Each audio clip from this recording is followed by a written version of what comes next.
Okay, I'm just giving everybody a little bit of an update really as to chili plants, how everything's looking. I did a little video a while ago, and every plant was a bit of a baby at the time, so I'm just going to show you around a few things. The first thing I'm going to show you guys is this little beauty here. This is my wrecking ball, and as you can see, it's fruiting brilliantly at the moment. It's looking really good. Really quite happy with how that's looking. Oh, it's worth saying actually, I've got a paper lantern actually, Hab, which is in the other room at the moment, so I'll show that maybe in another video. It suffered a little bit from heat stress recently, so it's gone into a slightly cooler climate and it's a lot happier now. Anyway, so yeah, this is my, as I say, it's a wrecking ball. He's looking very, very, very good. The plant at the end, that's little Nagamorich. He's still doing pretty good. He was tiny when I got hold of him. And then I've got some Twilights in here still, and they're all looking pretty good, to be honest. I'm quite happy with how they're going, sort of flowering nicely. There's a few fruits. You can probably just see a little purple fruit through there, so that's kind of cool. And then I've got a Masquerade, and lovely beautiful purple fruits on the Masquerade. I do like those. This is Elephant's Trunk, and you can probably see the fruits are coming through quite nicely at the moment, so quite pleased with that one. This one I didn't have in the video last time, I don't think, but that's a tri-coloured Variegata. Slightly unusual. I just sort of got it really because it's quite an attractive looking plant, not one I've grown before, so I thought I'd give that a little go. A few more Twilights there. It's worth saying the Twilights are mainly grow for charity. There's a charity called Tom Hunt Trust, and they sell the Twilights through their website, but I'm the one that grows them in order to help raise money for the trust. Have a look at the website if you're interested in what they do. More Scotch Bonnets, and again the Scotch Bonnets fruiting quite nicely. Plenty of flowers, plenty of fruit. It does, I always find it strange with Scotch Bonnets that the leaves occasionally, as you can see, they tend to almost grow upside down when they want to, but the plants are pretty healthy, pretty happy, so can't complain there. More Scotch Bonnets, and then that's a chocolate Hab, a little bit young. It is starting to flower, but all being well, weather being as it is, I would imagine that should be okay. I'm going to have to stake this one here, as you can see. It's looking pretty, it's starting to ling quite nicely, so I'll have to give him a bit of a sort out at some point quite soon. Down the back I've got more Twilights, another Scotch Bonnet.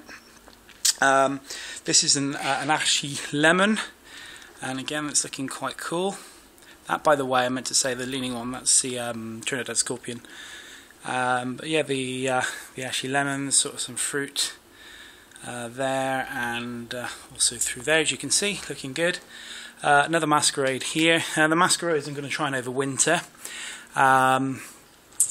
This weird purple one is an Orzoco. I've grown these before, dead easy to grow, quite an attractive looking plant all in all. This beast, I'll have to come out a bit for here. This is my 7-pot, which at the moment is probably about 3 foot in height. Very, very green, very strong, thick-stalked plant. Very, very happy indeed. So I'm quite looking forward to getting the fruits off of that. Whether they came from Simpson's seeds. And the Habs there have been measured at, with us, the 7-pot, sorry, have been measured at 1.1 million Scovilles, so probably only have 1 or 2 of those on my toast in the morning. More Scotch Bonnets, and again Scotch Bonnets looking good. I grow those mainly for cooking purposes, to be honest. They're actually quite a nice sweet fruity chilli, as probably a lot of you know. So have a quick look out in the polytunnels as well, and show you what I've got there. I'm slipping my shoes on as we speak.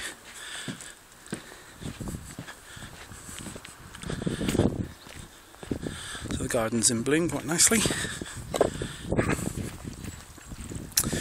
So, again, it's a one-handed trick of trying to open a polytunnel while the camera in your hand, so bear with me 2 moments.